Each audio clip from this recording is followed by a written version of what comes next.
Just when I thought that I was done with all of this T-app nonsense, there's been yet another breach. In the illest Uno reversed of modern times, today, the hackers are not done. I want to go down to the T-app Instagram profile just to look at one of the updates because I think that it's very interesting the way that they're talking about this latest breach in contrast to how some of the news sources are talking about this particular hack right here, which in my opinion is way worse, especially in combination with being able to match who are the users to their specific locations. Now, the ladies of T, we have an update regarding the cyber incident that took place last week and wanted to share it with you as soon as possible. We learned that some DMs, some direct messages were accessed as part of the initial incident. Oh, so it wasn't another breach. It's actually a part of the first one. And what's interesting is when I first started to talk about this, what did I say? They have literally no idea how much data was extracted from them. The hackers have just been slow releasing. And I keep saying hackers, but do understand that hacker is a really ambiguous term. There's a lot of different ways to hack security. And many people are reporting that all of the data was easily accessible. Let me tell you guys, I used to work in information technology. Security is paramount when it comes to the creations of features, applications within these large-scale companies, and even within these small-scale companies.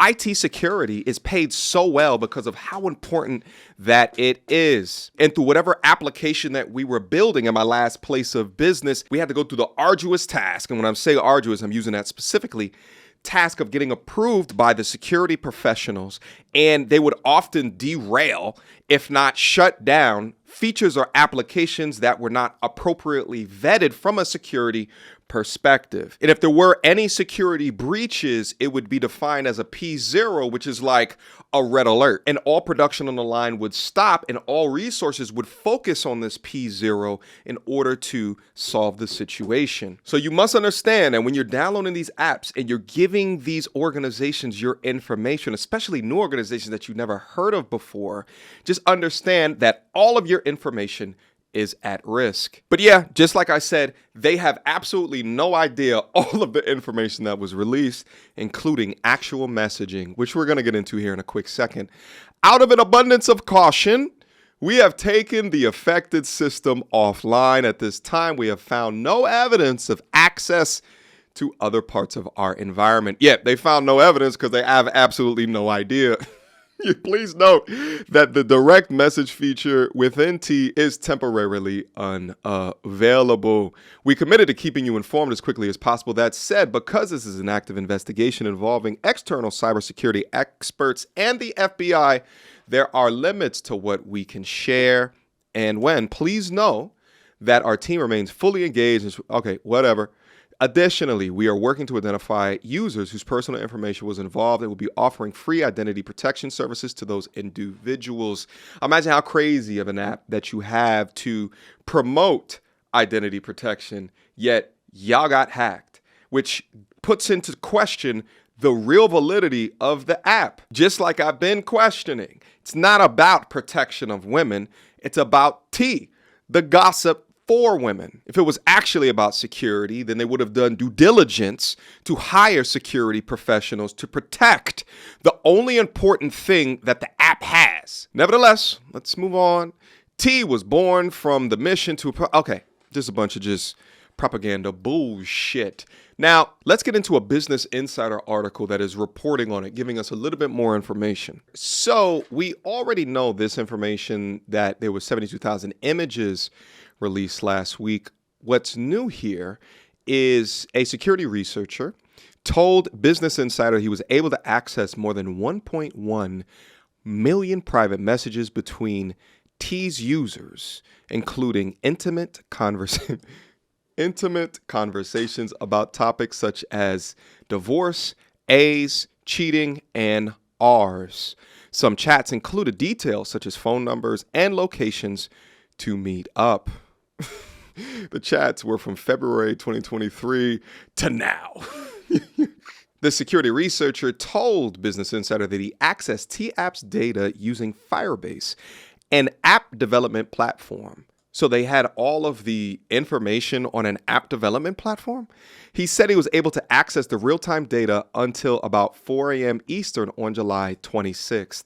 So it doesn't even sound like this person actually works at T or the T app, but he just went to Googling apparently and found all of the information himself and then called Business Insider like, hey, yo, listen, you won't believe that these suckers still have this information accessible up here.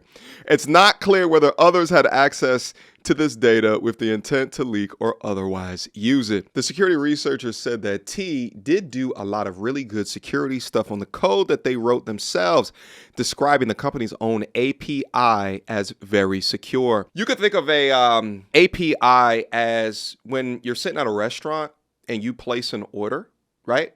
So the waiter is going to take your order back to the staff to actually, the kitchen staff in order to make the order. The API is the connection between you giving the order and then the staff making the order. Think of an API as like that. It's a way for the platforms to talk or communicate with one another, even if the platforms weren't created utilizing the same language. The problem was that T used Firebase to store its data. The researchers said, adding that T didn't do the same work there into the storage.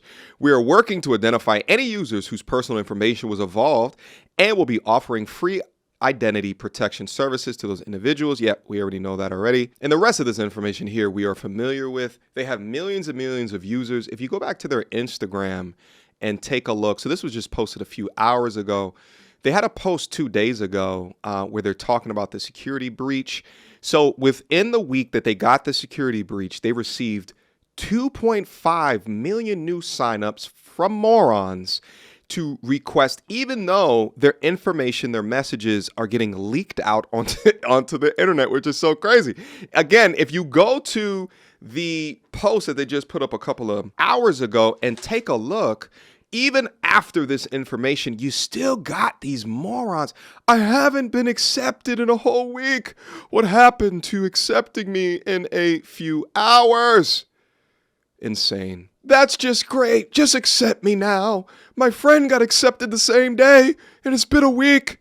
For me, the accepting process isn't fair, and it should be in order from who signed up first. You got to think about how cooked you are to still be this desperate for a sign up when they got all your info, baby. You got to think, when this is the intelligence of the women on the dating marketplace today, what options do we have out here? Now, obviously, if you do your own searches, you're going to find a lot of now publicly available data. This user up on X gave us a snapshot. This is from Good Ussy Sister. Now, again, these are the women that are saying, I am the table, yet only describing themselves as their box. Anyway, Good Ussy Sister writes, what's up, sis? You for real? I don't know what that FW is. That sounds like Gen Z talk. Cause I'll let you have him at this point. I guess they're going back and forth with some guy that is messing with both of them. Well, who are you? I guess FW is F with him for real? I really do F with him for real, but I'm good if he got hoes like that. We've been effing for around 3 years. I had a miscarriage and everything for him. We trying again. This is my ninja. Yes, I'm pregnant now. What you mean? Who you? Girl, there's no way. He literally was just over here. So y'all F today? Cause we F today. WTF? Girl, WTF. So this would go on to explain how girls can link like this and then eventually they would link up over like tea and crumpets or shit. But within that, they're letting each other know their addresses, and then again, their addresses are now available. So I guess the guys can actually go up and see the addresses and see who it is that is spreading the malarkey about them, or the truth, because who knows with a message like this. The one girl could be trolling and making shit up in order to ruin the relationship. Meanwhile, she's not really effing with him. She's just being a spiteful hoe. But who knows? But amongst all, what I wanted you guys to see in this is that the date is May 15th of 2025. And now also with the accumulation of addresses in the databases, somebody's taking all those addresses and actually putting them on maps for you to be able to see. And we'll go over that in a quick second. But first, I want to go over to TikTok to see how women are talking about this new breach. There's a data leak on the T app. If you didn't hear, please delete it immediately, girls. It is not safe. People at Fortune app have unfortunately leaked a lot of people's photos and addresses, even making a map doxing where some of the T users. We're going to go over that. This is breaking news and happened yesterday. The T app was using an insecure server, kind of like the people at Fortune posting innocent people's information online. But the servers were weak. People started hacking them and getting information like photos, addresses, of course, all the information that was given to T, which could be really dangerous if given into the wrong hands. It seems like another thing that was ruined by a man, as this app was made to protect us. It's so interesting, like these feminist clowns who hate men, yet still want men, and they live in this constant state of confliction between the two. The guy who runs it made the app because his mom had a hard time dating. Yeah, guy made it. He just wanted to make things a little easier on women. Perhaps he didn't have to make the server that easy to hack. But a beautiful thought process nonetheless. I'm coming on here today to let everyone know to delete their T app ASAP. I know a lot of people on this app that follow me and engage in my videos are a part of it. This is something that everyone needs to know. Tell your girlfriends, tell everyone. The irony of this argument is sort of like the irony of feminism as it exists today. Feminism exists because men allowed it, ergo the creation of the T app, and then the patriarchy, the hackers came and took the T app away. Now, what you're looking at right here is the actual map of all of the locations. And where are we at right now? I don't even know where we at. Let's go take a look at Florida, baby. Let's go take a look at Miami. Let's see what's happening over here. So here are all of the pins. Now, what I'm not going to do is I'm going to click on any of these because there is some data associated with each of these pins. So we're not going to click on that. Now, this pin list is at 20,000, which is the pin limit. As we all know, there are millions and millions of pins. So my assumption is that this is thousands of different pin files. Let's talk about the T app leak and why warning other women about dangerous men is always seen as the real problem. So that's actually not the argument at all. The argument or the problem established by men is fake news. T was built so that women could quietly warn other women about men exhibiting some problematic behavior. So basically saying, this guy hurt me, you should know this, I just want to keep you safe. I'm just letting you know. And that's all it was, a digital whisper network. And that might even alone initiate some cognitive dissonance in you, because that's the kind of network women have always used to keep each other safe.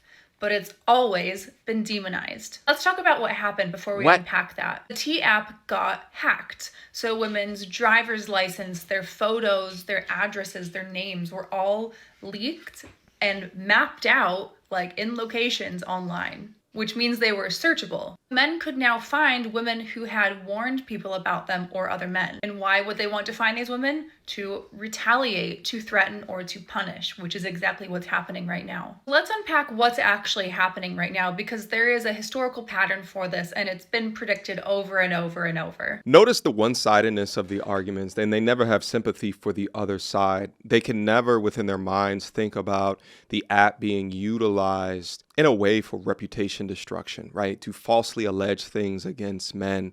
And the idea that you could have a user by the name of Good Ussy Sister spread lies in regards to the characters of these men completely takes the context of the original argument out of line. I've always said from the initiation of this, having apps to protect both men and women is a net positive for society. But if you really want to do it, you don't need to do it with location, but don't make it completely anonymous. And also have the men consent to being on the site. Women like this will argue about a woman's consent, but also forego a man's consent. We're in the middle of a backlash that starts to happen when women start to gain more freedom. This backlash is against women saying no, women denying to do extra unpaid labor, whether that's emotional or physical labor. And it's a backlash against women protecting each other over choosing to prioritize or fix men. And this backlash is getting much, much louder, especially with the advent of social media. We link this a lot in the podcast to how the invention of the printing press really amplified the witch trials back in the 14 and 1500s. So this backlash is getting much, much louder, not just like in our discourse, but in our policy, in our politics, in our culture. Women's warning systems through communication and speaking to each other often get framed as manipulation or slander. I actually wrote about this in a book that was recently published by some awesome editors. I'll put the picture here so that you can have a look. But this is not new. Women's survival strategies, whether that's whisper networks or group chats, have always been demonized. In the church, it's talked about as gossip. In the courts, it's defamation. Online, it's a witch hunt. All you have to do is look at the Epstein stuff or Okay, I think I'm getting stupider listening to this. I thought we were going to have something value add at the end over here in order to be able to go over. I apologize, all right? No, defamation is defamation. Slander is slander. Gossip is gossip. No one is minimalizing the type of conversations that are happening up there because we can see them. And we also see the men saying, no, that shit is not true, or take me the hell down, which is the exact same reaction when T-Born was created, the male version of the app. When men had the opportunity to talk about women anonymously, then y'all didn't like that either. Don't feel good when the rabbit got the gun. And to be honest with you, I don't like either side of it. If you're going to use someone's photo to talk about them or to talk about shit, then you shouldn't be able to hide within the anonymity of the internet. That's going to leave this piece of content here today. What do you think about the T-App breach number 2? Leave me your questions, comments, concerns down in the comment box down below. I appreciate you guys for continuing to rock with your boy. And I'll see you guys soon. Until next time, YouTube, peace. She belongs to the street. Girl, don't hold my hand. You a mattress actress on the OnlyFans. Get your money, girl, but damn, how is that your only plan? What you gonna do when you get too old to strip and dance? Get up out your echo chamber, screaming period and yes. You a low down dirty woman if you try to get knocked up by a high